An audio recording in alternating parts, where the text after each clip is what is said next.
I wanted to wait until after the movie because this film has an incredible level of craft, and I think you will appreciate the thank yous now that you've seen the film. And I'm just the front man of a lot of talented guys, and this film actually was really hard to make. Those images were just everything about it. So I just want to thank some people. I'll do it quickly. First of all, Red Bull Films. Philipp Manderla, please stand up. This was his idea. He got me into this. Radical Media, my partners in crime at Radical Media. John Doran, are you here?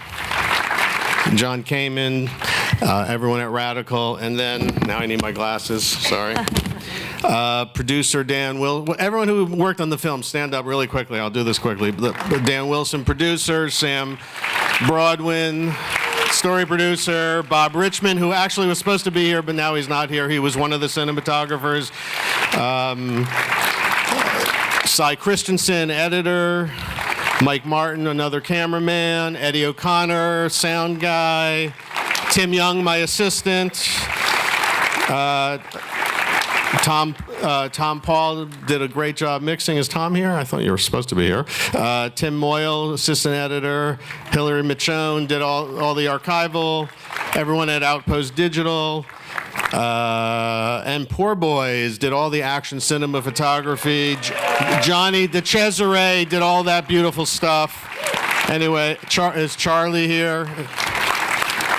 All right, so I think that's everyone who's here. And if I forgot to thank you, I'm sorry. Anyway, and in addition, we have some people from the film here that I'd like to introduce. First of all, Chuck Patterson, come on up.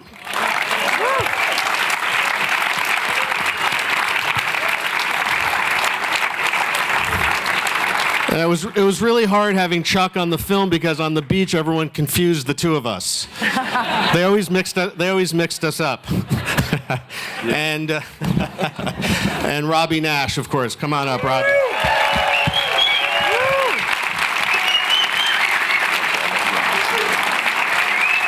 And also, I just want to point out Robby's parents are here, Carol and Rick Naish. Stand up, Carol and Rick. You don't have to come up, but just stand up. It's all their fault. All right. All right. There you go. Great. So I'm going to start us with some questions, then we'll take some questions from the audience. I wanted to start with Chuck and Robby. What's the experience like of watching your life basically unfold on the screen? And I also wanted to say thank you for allowing Joe to follow this and for being vulnerable and intimate and honest about what you were going through. Well, thanks for having us. I appreciate it. For me, it's weird watching it.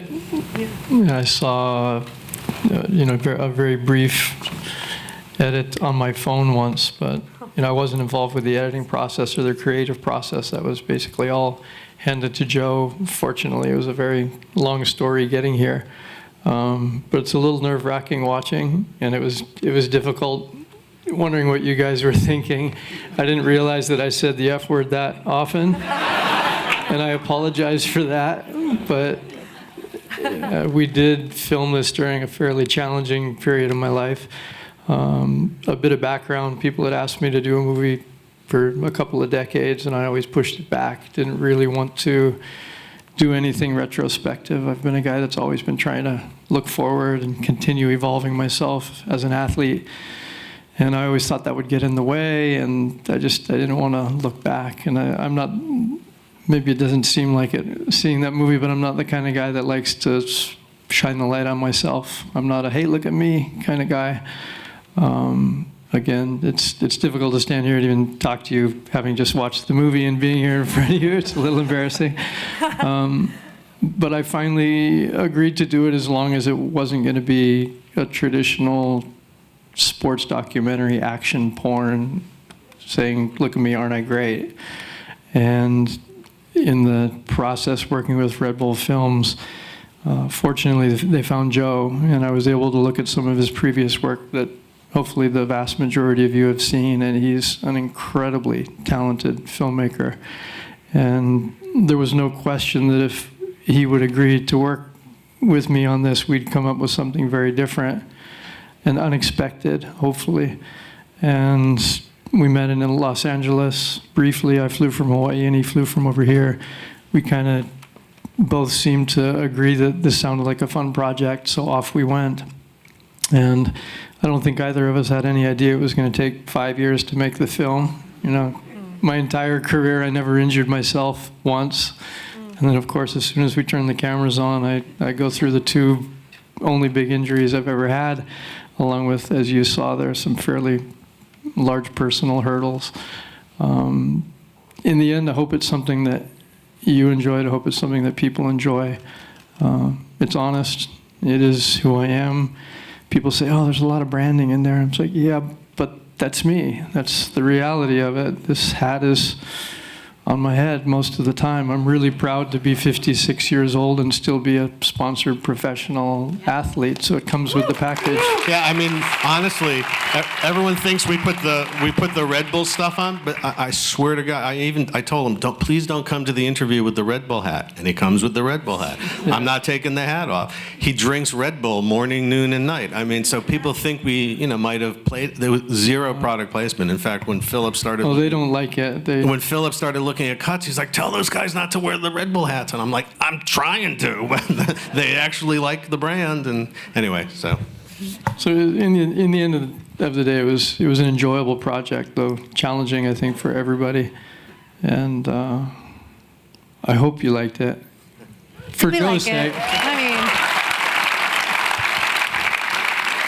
And Chuck, did you want to add anything about your experience watching it with an audience? Sharing, well, first of all, thanks so much for coming here. It was a kind of an honor and a dream come true to be with one of my mentors and a guy that I looked up to since I was a little kid, and then to be side by side with him. You're just a little older than me, but but he was bigger than life, when I was growing up. So it's just kind of crazy to be able to be on this journey and see it unfold on the big screen, and to have someone like Joe, who was so humble and like just one of the guys. And then, I'd get home and, do you know how badass this guy is? So it all in all, it was incredible. And to see it on the big screen, I didn't get to see it before. And it was really, really cool. I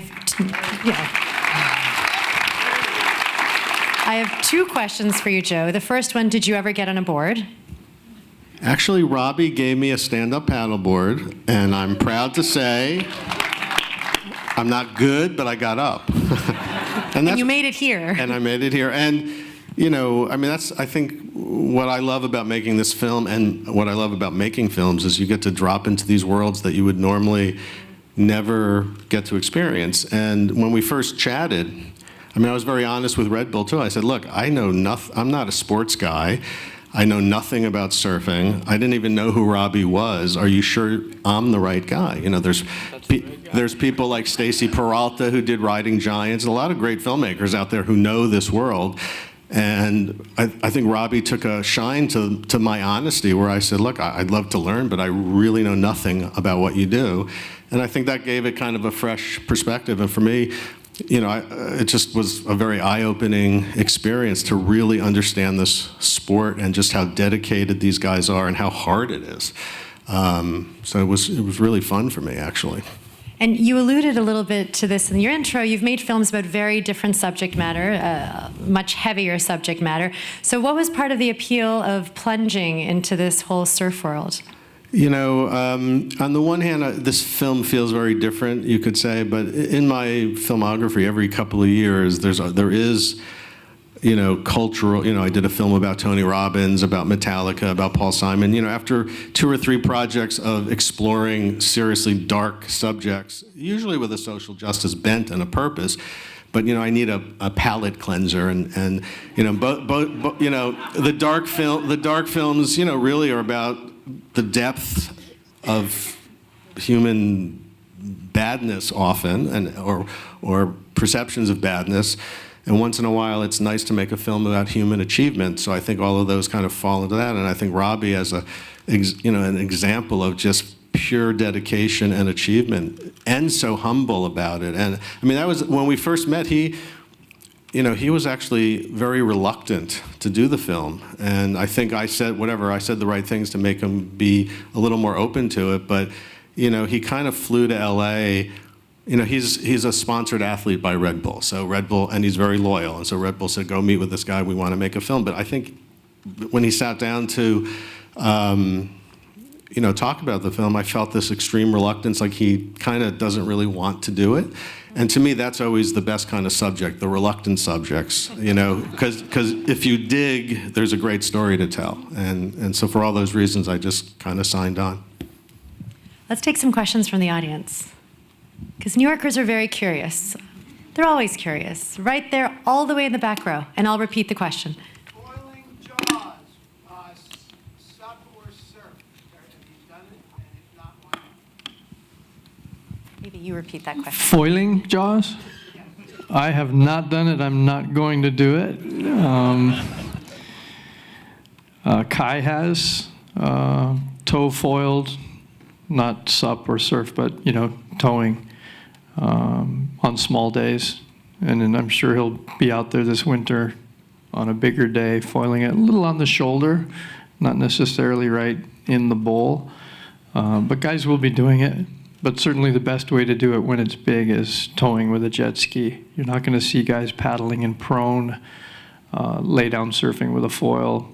I don't think stand up surfing with a foil either, although there may be a European guy or two that tries to get out there and do it. Robert Taratahau or one of those guys. So it is possible. It's been done, big waves. If you remember 20 years ago, Laird Hamilton, Rush Randall, and the boys were tow-in surfing on foils with the old air chair foil. So it's been done 2 decades ago. It was just on older equipment and before social media, so people didn't see it. So it's kind of just come back with a vengeance and is much trendier, but it's actually been done already out there. Right here. Robby and Chuck, when you're on the water, what's your mantra in your head? So the question for Robby and Chuck is, when they're on the water, what's the mantra in their head? If they have one. I mean, for me, I don't know, it's where I'm most alive, I think, I mean, it's like what we saw in the movie. It's no matter what trials and tribulations and things you have in the real world, kind of, things that you have to work on and stuff. But when you go to the ocean, it just seems to clean everything and allows you to just see a bigger picture. But at the end of the day, it's what makes you the happiest, especially for myself, and I'm sure Robby, same thing. And at the end of the day, that's really living. Yeah, for me, it's just about being a kid and playing. I've been lucky enough to somehow make a living doing what people do on their holidays and what people dream of. And I know how lucky I am to have the life that I have, and I've always really appreciated it. And I just love it, like a little kid playing. And I think that's one of the things that I hope this movie may show people, is that you don't necessarily have to grow up as you go old. You should continue to challenge yourself. Fall down, pick yourself up, brush yourself off, try again. Don't be afraid to try new things. And get out and exercise. Get off your phone. Unplug your life a little bit. Don't play sports on the computer. That's not real. Although that esports thing, I wish they wouldn't call it esports, because it's not. That's sitting in front of a computer. So unplug and go outside and do something physical. And doing it in the water is a great place to do it because it's so safe. It's an incredible medium. It's always changing. It's always going to be something different. It's always going to surprise you. You're never going to perfect it. And it's really nice to fall into water if you're going to fall. I mean, I hurt myself a couple of times, but if I were a snowboarder or a skateboarder or a motocross rider or a BMX rider or pretty much anything else, falling on the ground or on ice or on dirt, or my career would have ended decades ago. So, going and having fun in the water is a pretty good thing. Yes, sir. Oh, sorry, we have somebody up. Hold on one sec. We have somebody